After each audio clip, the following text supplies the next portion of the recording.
बिस्मिल्लाहिर्रहमानिर्रहीम, अस्सलामु अलैकुम। आप देख रहे हैं AS फूड यूट्यूब चैनल में। आयशा से आज आपके साथ बहुत ही ज़बरदस्त सी, बहुत सी यूनिक सी आलू की एक रेसिपी लेकर आई हूँ। बहुत ही झटपट से तैयार होने वाले इवनिंग स्नैक्स हैं।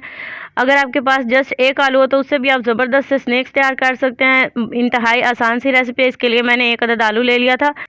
उसे अच्छे से छील कर जो है वो इस तरह से मैंने कटर की मदद से इसके चिप्स काट लिए हैं और बहुत पतले जो हैं वो देखिए तकरीबन इस तरह से जो है वो मैंने इसके चिप्स काटे हैं।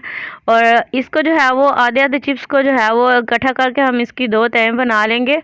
और इनको जो है वो हमने मज़ीद बारीक काटना है। बहुत बारीक चिप्स थे हमारे, ये देखें इस तरह से।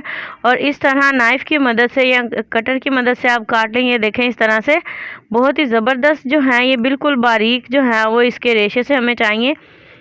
और इसी तरह से जो है वो हम आलू की कटिंग कर लेंगे। एक आलू से जो है वो इतने सारे स्नैक्स हमारे तैयार हो जाएंगे।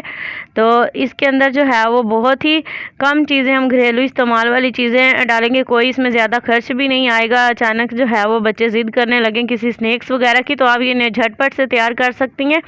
तो ये देखिए इस तरह से ज़बरदस्त से बनाकर आप बच्चों को लंच बॉक्स में भी दे सकते हैं। पोटैटो जो है वो हेल्दी होता है, तो ये हेल्दी से ज़बरदस्त से स्नैक्स जो हैं वो तैयार कर रहे हैं। तो इस तरह से जो है वो मैंने आलू जो है वो सारा तकरीबन इस तरह से काट लिया है लच्छेदार। तो इसको जो है वो पानी में डालकर जो है वो अच्छे से वॉश कर लेंगे ताकि इसके ऊपर जो एक्स्ट्रा स्टार्च था वो उतर जाए। बहुत ही अच्छे तरीके से इसको वॉश करना है। तकरीबन 2 से 3 मिनट के लिए पानी में ऐसे भिगोकर जो है वो आप निकाल लें। और इस तरह से मैंने छन्नी रखी है बर्तन के ऊपर और इसका सारा पानी जो है वो हम स्ट्रेन कर लेंगे। तो ये देखिए कितने प्यारे कितने फ्रेश जो है हमारे पास पोटैटो आ गए हैं। इसके अंदर जो है वो हम इसे अब एक बाउल के अंदर ऐड कर लेंगे और इसके अंदर जो है वो हम चंद एक चीज़ें ऐड करेंगे। यहाँ पे जो है मैंने तकरीबन 3 चम्मच कॉर्न स्टार्च ऐड किया। अगर आपके पास कॉर्न स्टार्च अवेलेबल नहीं है, आप इसकी जगह पे मैदा या बेसन भी डाल सकते हैं। तो कॉर्न स्टार्च से जो है ये कुछ डिफरेंट और यूनिक से स्नैक्स तैयार होंगे।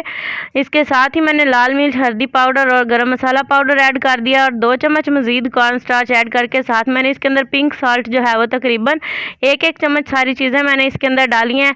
और आप जो है वो अपने टेस्ट के मुताबिक स्पाइसेस कम ज़्यादा कर सकते हैं। पिंक सॉल्ट मैंने इसलिए इस्तेमाल किया क्योंकि खुशबू के लिहाज से और जायके के लिहाज से बहुत ही लाजवाब होता है। ये मिक्सचर हमारे पास कुछ इस तरह से आ गया। तो इसको जो है वो हम हाथ को थोड़ा सा गीला कर रहे होंगे। इस तरह से इसके जो है वो हम बॉल्स बना लेंगे। मैंने यहाँ पे एग की शेप्स में इन्हें बनाया। तो ये बहुत ही ज़बरदस्त सी, ये देखें इन्हें इस तरह से घी डालेंगे और फ्राई कर लेंगे तकरीबन मीडियम फ्लेम के ऊपर। तो ये देखें ज़बरदस्त मज़ेदार से यूनिक से जो है हमारे जस्ट पोटैटो के मज़ेदार से इवनिंग स्नैक्स बनकर तैयार हो चुके हैं। तो आज की वीडियो आपको कैसी लगी है? बहुत ही आसान और क्विक सी बनने वाली ये रेसिपी कैसी लगी है आपने मुझे कमेंट में ज़रूर बताना है। और नेक्स्ट वीडियो तक के लिए आयशा सेल को दीजिए इजाज़त। दुआओं में याद रखिएगा। वीडियो अच्छी लगे तो लाइक कमेंट शेयर करें। New interesting